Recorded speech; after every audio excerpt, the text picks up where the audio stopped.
All right, so are you ready for a Liga MX matchup that could really turn the tables?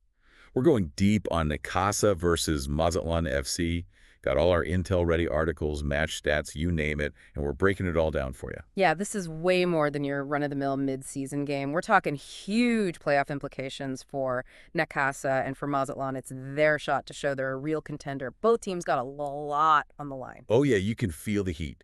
Now, Necaxa, they've got that giant killer rep, especially at home in Estadio Victoria. This season, though, they've been a little bit, well, all over the place, right? Inconsistency, that's been their weak spot. Home advantage is their no question. But if you dig into the numbers, see a trend, they have trouble shutting down those quick breaks and those sneaky set pieces. You think their defense is the chink in the armor. Kind of surprising for a team known for being so hard to beat on their own turf. Think of it this way. Their right back, Julio Gonzalez, he's always pushing upfield to help the attack. Great for offense, sure, but it leaves this gap behind him those speedy wingers can exploit. Remember that Pumas match? Two of the goals they let in came from that exact situation. Yeah, those goals I remember now. Other teams have definitely noticed that weakness. But on the other hand, Necaxa's offense, they pack some serious punch, don't they? No doubt about it. Camilo Mayada and Maxi Salas always creating chances. And then you've got the veteran Brian Fernandez. That guy knows how to put the ball in the net, especially when the pressure's on. Fernandez, yeah, he's a clutch player for sure. If anyone can crack Mazatlan's defense, it's probably him.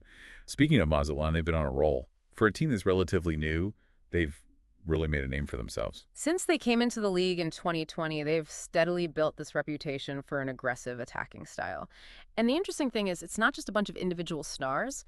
Their midfield trio, Gabriel Esparza, Nico Ibanez, Sebastian Vegas, they just work so well together, both on defense and offense. Talk about a triple threat. But I keep hearing about this Kevin Gutierrez on the wing. Gutierrez, yeah, he's their secret weapon. The guy's got speed dribbling skills, and he's not afraid to take on defenders. To be honest, he's been a nightmare for fullbacks across the league. Sounds like he could be the key to unlocking Necaxa's defense, especially with that vulnerability we were talking about. Yeah. And we can't forget about Mazatlan's keeper, Nicolas Viconis. Viconis has been a wall, making those game-saving stops that have earned Mazatlan some crucial points. Remember that incredible save against Tigres last month? Oh yeah, insane save. Practically flew across the goal. Those are the moments that can really swing a match. So we've got two teams with different strengths, both really wanting that win. What does their head-to-head history tell us? Looking at the record, Necaxa has the advantage. They've been around longer, and historically they've had Mazatlan's number. But we know history doesn't always repeat itself, right? Last season, Mazatlan completely shut down Necaxa's attack in that away game.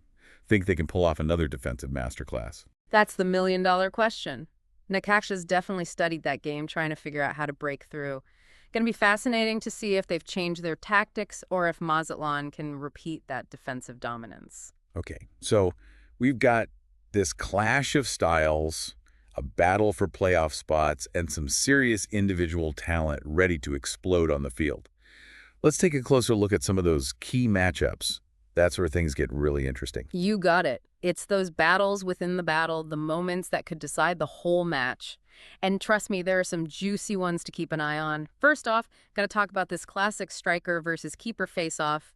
Brian Fernandez for Necaxa, known for his clinical finishing, going up against Mazatlan's star keeper, Nicolas Viconis. Yeah, this one's going to be a nail-biter. Fernandez is hungry for goals, and Viconis, well, he's been in top form. But Viconis and Fernandez, they have a bit of history, right? How they do. Remember that penalty Viconis saved against Fernandez back when Fernandez was playing for Toluca? That was a game changer right there.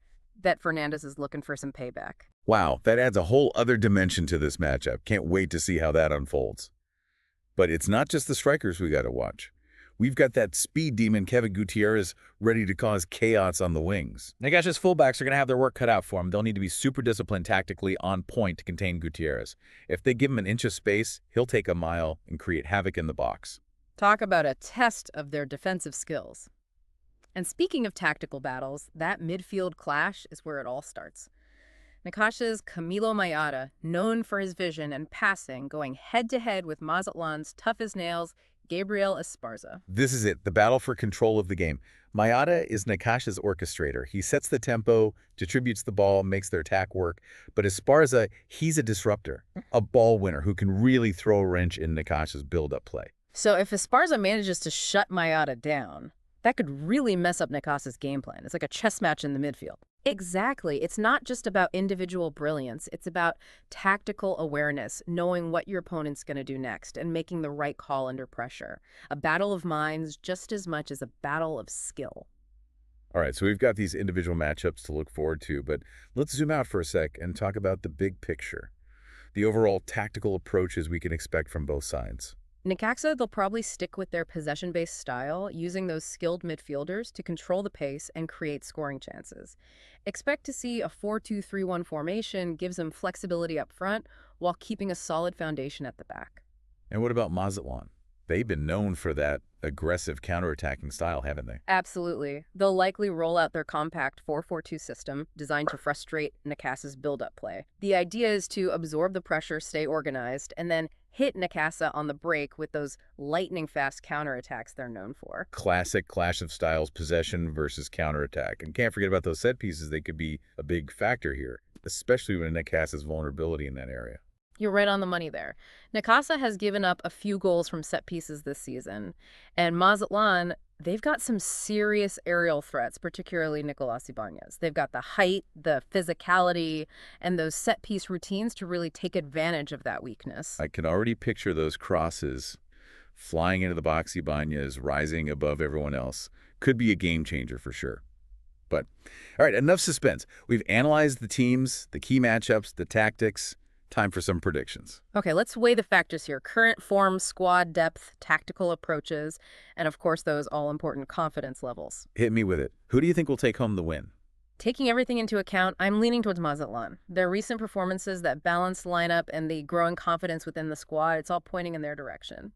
So Mazatlán has the edge, but Necaxa, they're tough to beat on their home turf. True. Necaxa's home advantage at Estadio Victoria, it's something special.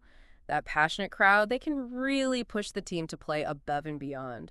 And don't underestimate the impact of Fernandez's experience and his knack for scoring goals in big games like this. So you're not counting Necaxa out completely? Not at all. This is Liga MX. Anything can happen. But if Mazatlán can maintain their discipline on defense and make the most of those counterattacking chances, I think they've got a really good shot at coming away with a win.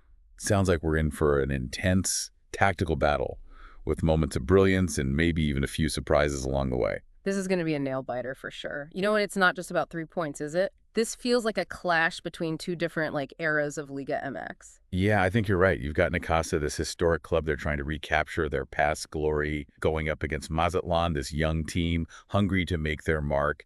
It's legacy versus ambition, and we get to watch it unfold right there on the pitch at Estadio Victoria. And speaking of Estadio Victoria, that atmosphere is electric. Yeah. I bet Necaxa fans are already getting ready to bring the noise. Oh, yeah. The energy in that stadium is going to be off the charts. That's what makes Liga MX so special. The passion, the intensity, the fans, and the players are so connected. It can really tip the scales in a close game like this one. So as we wrap up this deep dive, let's give our listeners one final thought, something to chew on.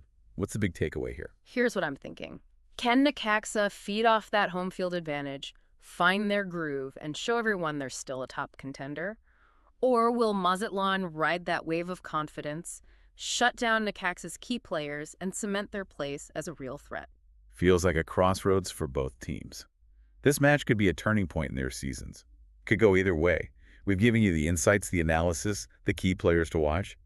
Now it's up to you to decide who you think will write the next chapter in this Liga MX story. Enjoy the match. Don't forget, the beauty of football is you never know what's going to happen. Sometimes it's those unexpected results that create the most unforgettable moments. Until next time, keep exploring, keep asking those questions, and keep diving deep into Liga MX with us. We'll be back soon with another deep dive into the most exciting matchups and the stories behind them.